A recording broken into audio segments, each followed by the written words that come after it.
This is the definitive guide to resolving Steam's problematic behavior of forcibly downloading unsubscribed workshop maps in CS2.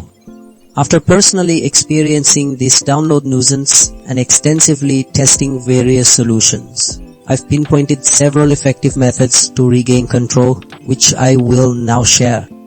The core of this issue often stems from how Steam manages DLC and subscription data, sometimes leading to corrupted entries or misinterpretations of your installed content.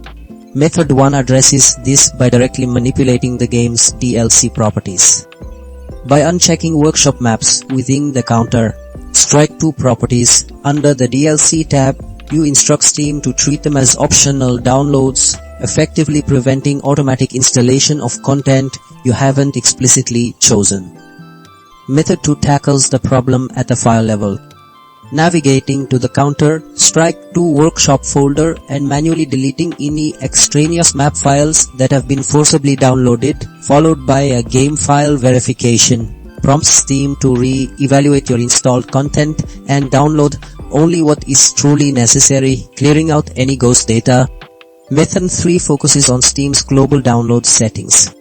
Adjusting content permissions to disable automatic DLC installations and enforcing manual approval for all downloads ensures that Steam can no longer push unwanted workshop content without your direct consent, providing a robust preventative measure. Finally, Method 4 involves clearing Steam's download cache.